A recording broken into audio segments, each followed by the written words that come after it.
G'day everyone, and welcome to Chris Rankin's Music Crush. Just a bit of a listening update. I've got a couple of new arrivals to me, one in the wild and one that I ordered. The new releases that came out last Friday. This is the first chance I've had to do a video since last Friday, but I'll talk about them. 2 death metal greats and just some other metal from my archive that I've been listening to. First of all, new releases of this week. Boss Keloid have a brand new album out. I've mentioned Boss Keloid before. Their album, this album that came out a few years ago now, it was on the 2018-2019. I can't remember now. Anyway, it was one of my favourite albums of that year. Love this album, and they've got a follow-up that's just come out. Also brilliant, a little bit slightly more down the progressive path, a little less on the sludge, but still so good. Stoner, doom metal, sludge metal, progressive metal, all that sort of stuff. Desaster have a new album out, Churches Without Saints, blackened thrash, as good as it gets, just so good. Love that album, love the band. Fluids have a new album out, which is an album that is not for the faint heart. It is absolute pummeling brutality at its best. So good. Really good stuff. Inhuman Condition, a band that features members of Massacre, The Absence, and Rib Spreader. Classic old death metal sound, really good. Inhuman Condition. Seputus, an album that I ordered, their brand new album featuring members of Imperial Triumphant, that black metal jazz band that I love, also featuring members of Pyron and Weeping Sores, and I just jumped on that album instantly, so I'm looking forward to getting that. The new Hans Grossmann album is out, which is really fantastic, absolutely brilliant album. A little bit of a shorter stack this week, but extremely high quality. I've ordered the Boss Keloid album and the Desaster album, so hopefully be getting them soon. But yeah, that's the new releases. I will put the albums and the album titles with the bands and the link with a little bit of a description of the genre in the link of the video, so you can check them out. Yeah, a couple of new arrivals, one that I pre-ordered, and well, no, actually that's not right. I didn't pre-order it. Halfway through listening to the album, I ordered it, but it was before it physically came available. I listened to it on Bandcamp and loved it so much, so I jumped on it straight away. And another is a new something I found in the wild, an album that I know very well, and a lot of you know very well, but I just in a record store and saw it and went, oh yeah, I'd like a physical copy of that, so I jumped on it. So we'll get into it. The album that I ordered halfway through listening to is this. Received it just the other day in the mail. I've been working a lot the last week and a half, and this was a nice surprise to come home to. The band is Vokonis, I think that's how you say it, Swedish band. The album is called Odyssey. 2021 obviously. Came out in start of May, I think, from memory. So I actually got this one quite quickly. It's really good for a change to get one quite quick. This is their 4th album. Doom metal, stoner metal, sludge, a little bit of progressive. It's progressive, but that's not what they're all about, if you know what I mean. They are doom, sludge, stoner metal. But now here's an interesting thing. There is also a little bit of Swedish death metal about it. Now, you definitely not call it Swedish death metal in no way, but you can hear, I don't know what I'm trying to say here. Definitely doom metal, definitely stoner metal, progressive, sludge, but you can hear that this band loves the old early 90s Swedish death metal. That's all. No way does it sound that, but you can hear that they like that. That's what I think anyway. An absolutely fantastic album. I love this. The riffs are fantastic. Good and crunchy and heavy driving. Little tiny bit of early Mastodon about their sound, a tiny bit, mainly in the Remission sound, but that's about it. And I'm only really saying Mastodon because they're a band that a lot of people know the sound of well. Other than that, they have their unique sound, their own sound. Love this album to bits. It's a gatefold. Not much else came with it. It was really just the record and the sleeve, but the gatefold and the artwork, absolutely beautiful. The artwork is just mind-blowing. As I say, no inner sleeve, inner sleeve, but no notes or anything. A little bit written in the middle of the gatefold. There's the record.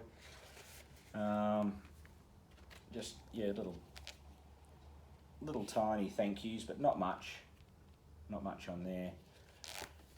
But the music speaks for itself. You buy a record for the music. The artwork is magnificent as well, and then the music I just love. I've been playing it a lot since I got it. I played it once I'd ordered it. I listened to it over and over again on Bandcamp, and then since I received the record, I've been listening to it so much. Just absolutely love it to bits. Incredible album. Rebellion, track 1, really good. Odyssey, probably my favourite on the whole album is Odyssey. Really good. Azure is heavy, probably the heaviest song on here. It's got a riff that sounds to me like it's simple, but it just works really well, and it repeats through the song, and it's just so good. And I don't know if they did this on purpose, but side 2 only has 2 tracks, and not only are they longer, although a lot of the songs are quite long. I can't remember what the actual links are. But side 2 just has more of an epic feel about it. Everything's more epic, whereas side 1 is more the rock and heavy metal side. Side 2 is a more epic, grand. The songs seem to stretch out more, especially through the depths. A lot of the last part of that song is just real instrumental, sort of stretching out, and probably the proggiest song on the whole album. Absolutely fantastic. This will finish high on my end of year list for sure. Vaconis and Odyssey. Artwork probably number 1 right now, to be honest, overall. Very, very, very good. Album that I pulled out of the archives. New Zealand band, Diocletian, of course named after the emperor. I won't go into it too much, but if you know what that emperor was known for, then you'll know why this band named themselves after that emperor. If you don't know Diocletian, punishing, evil, apocalyptic stuff. Of course, out of Auckland, New Zealand, country mates of Ulcerate, another particularly heavy band. Diocletian take nastiness and evil to a whole new level. This band, there's no mistaking what they're all about, but it's so good. It really is. You'll hear the rather strange subgenre title of this band of war metal. I hear war metal used. Really, it's just, for me, war metal is just death metal mixed with black metal. A little bit more emphasis on the black rather than the death. And this is evil stuff, punishing stuff. Order of the Iron Fist is my favourite track on this album. And then side 2 starts out with Master, Enslaver. Foreboding, brooding, just really malevolent sounding album all through. And chaos, there's a real sort of chaotic, apocalyptic sort of sound to their music, and heavy as hell. On the Asphyxiate Records, I will show you the other side because I love the custom label on this side. Have I got it up the right way? Yeah. Let me get the reflection. Yeah. Bit hard to see in the white. There we go. Yeah, a nice custom label there.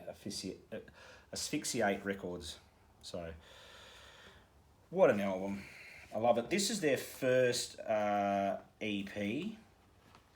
My favourite album by them is an album called Gassundrian, which is one of the heaviest blackened death metal albums ever made, and one of the best ever made. But this is their first ever EP. This came out in 2007, and love it to bits. There's the album artwork. You're pretty sure you know what you're going to get when you see that, and yeah, not for the faint heart, but an extremely enjoyable record. I love it to bits. Now, out going through some of my favourite records stores in town, and I saw this on the rack, and he said, yeah, someone not long ago, he said, no, I recently got this in a couple of days ago, I think he said, when I went, yep, I'll take that, thank you. I know this album extremely well. I don't think I've ever actually owned a physical copy of it. Big fan of Dokken, as you know, I do like that, I don't know what you call it, glam metal, hair metal, pop metal. I do like a lot of that. I'm an 80s kid. Alongside all my extreme metal, I always was in with this stuff as well. Great album. I'm sure you all know this extremely well. Kiss of Death, you know, that real good galloping song. Yeah, really quite a metal song in its structure and the way it sounds. Really good galloping stuff. Standing in the Shadows, I absolutely love. Mr. Scary, of course, the instrumental into side one. Sleepless Nights, I like. It's a bit sort of a slower, crunchier, bluesy song. And then, of course, Dream Warriors. I absolutely love that song. Always gets stuck in my head, but it's okay that it gets stuck in my head because I love it so much. Of course, from the film Nightmare on Elm Street 3, and had that big music video. Nightmare on Elm Street 3, this might be controversial, but it's my favourite of all the Nightmare on Elm Streets. I love that movie. Love the first three. I know number 2 gets a little bit of a hard time, but yeah, Nightmare on Elm Street 3 is my favourite of the Nightmare on Elm Streets for sure. But yeah, Dokken, Back for the Attack. Of course, this is their 4th album. Came out in 1987. And yeah, really happy that I got that just out in the wild like that. Really, really good, because a lot of things I've actually been ordering lately, so I haven't picked up that much out in the wild. Not really, so I've got a lot of things on order. It seems like they're starting to pick up in speed a little bit coming too, so that's really good. Next, I've been listening to this beauty. Now, when was this? I was trying to find it on the back here, and I just couldn't. I'm going to say it's 2006. It's either 2007 or 2006. The band is called Axamenta. They're from Belgium. Now, I really don't know how you pronounce this title, because the way it's done, it's kind of weird. It says Ever-I-Tech-Ture, so it's Ever-I Architecture, but just the way it's written is kind of weird, I guess.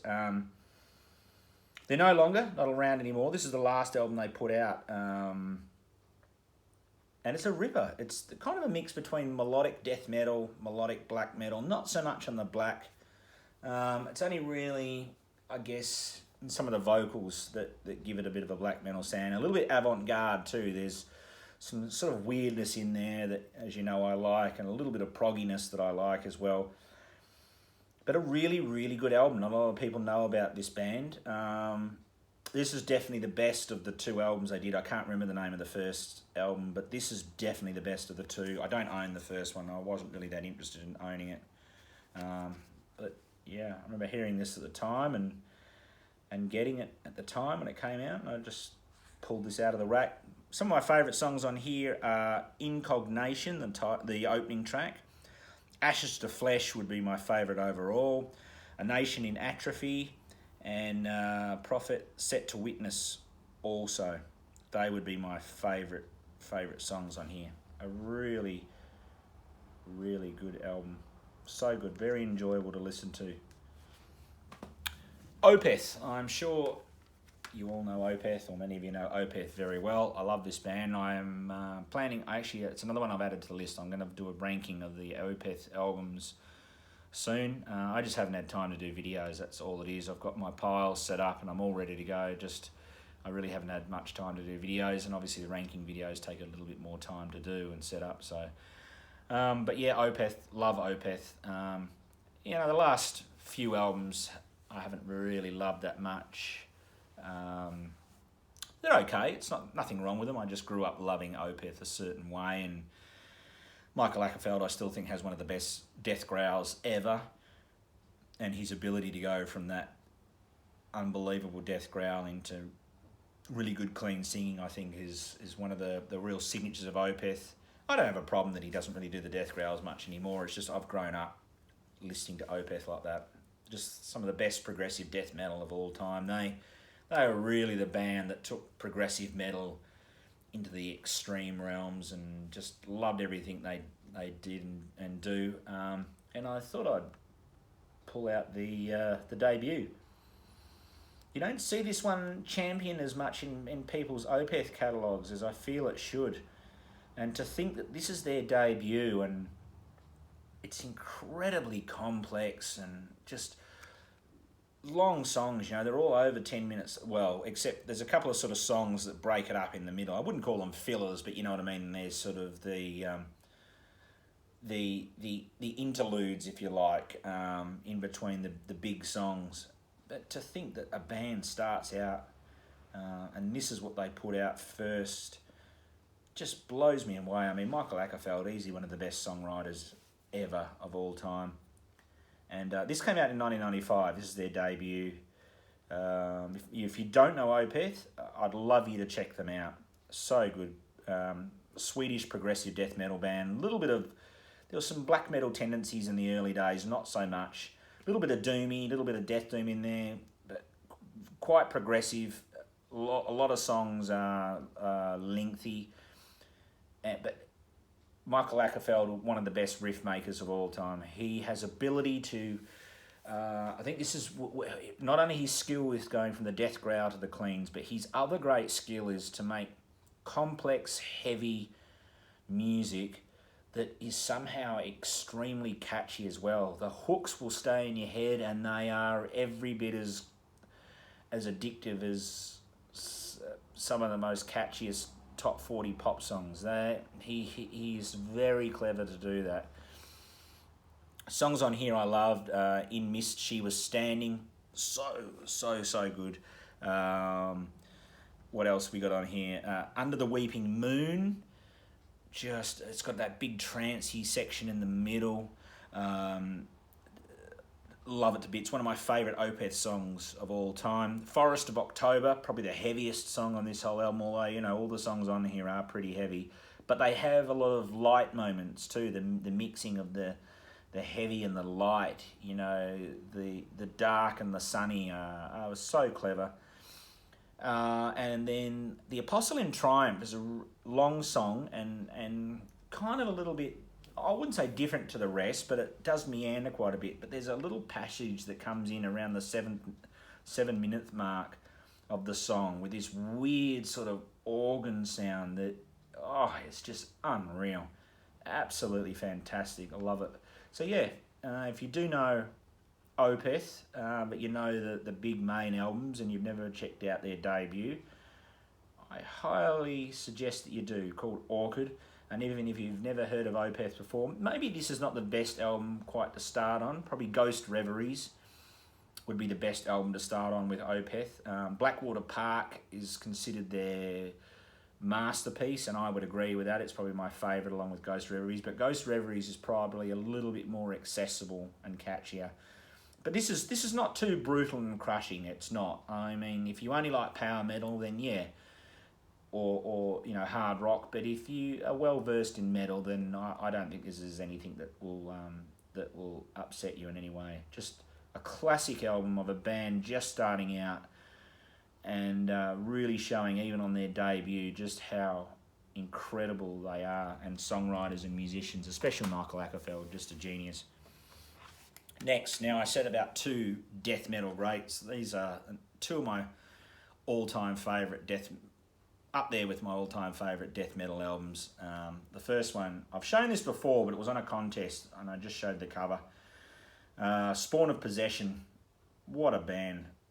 Swedish technical death metal band. one of the best ever, in my opinion, at this. Of course, one of my guitar gods is in this band and on this album, Christian Moonsner. He's actually German. The band's Swedish, but he's actually a German guitarist, and just he's out of this world. I can't believe how good he is. He's been in quite a few bands, but I think his best stuff he did was in Spawn of Possession. The album is called Incurso, 2012. This was their third. Was this their third album? Yeah, third album. This is their third album. Sadly, they're no longer. There was a album that was planned to come out after this. I think it was 2016 or 17, but then they said, no, we're going to call it a day.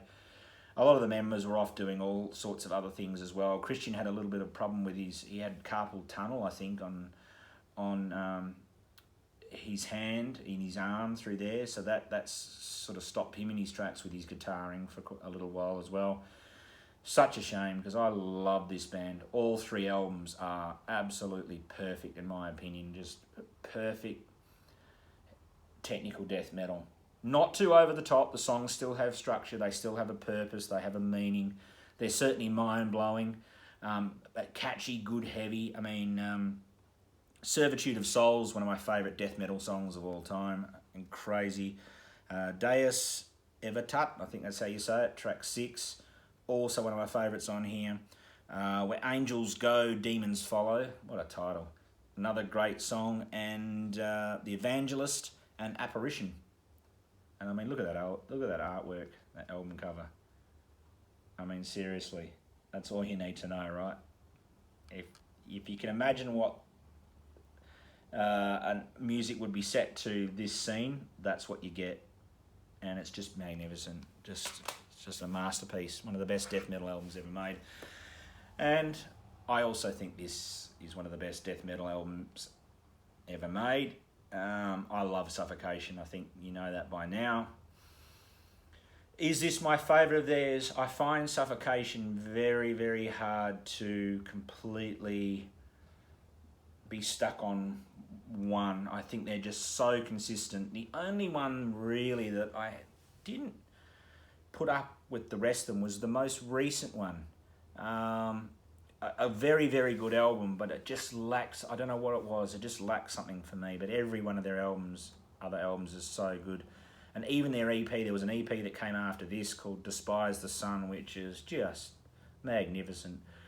If you push me, I would say it's probably between this album and the debut Effigy of the Forgotten as my two favourites. Infecting the Crypts on Effigy of the Forgotten is not only one of my favourite death metal songs of all time, one of my favourite metal songs of all time, and that song, very sentimental, has a very strong connection with me, extremely strong. But yeah, Suffocation, Pierced from Within, their third album, 1995. You know, we're in the middle of that decade where death metal was just going absolutely bananas, you know, just a real era of greatness during that time. Favourite songs on here, Thrones of Blood, so good. Torn into Enthrallment, so good. Brood of Hatred, so good. And my favourite song on here probably might not be as favourite as everyone else's, but Synthetically Revived, I love, just absolutely love. This is Suffocation, just doing what they do well, and perfect New York death metal. I've always loved the New York death metal sound, and yeah, this is a death metal great for sure. Just absolutely magnificent. So there we go, Suffocation, Pierced from Within. So there we go, that's what I've been listening to. A couple of new arrivals. You've got some new releases to check out that I'll put in the link below. And hopefully if work eases up a little bit, I'll do some of my other videos I've got planned. I'm mainly just doing the what I've been listening to videos lately, but I've got a whole lot of ranking ones to do, so yeah. Thanks very much for watching. I really appreciate your time and checking out my channel and watching. It means a lot to me, and I'll catch you all soon.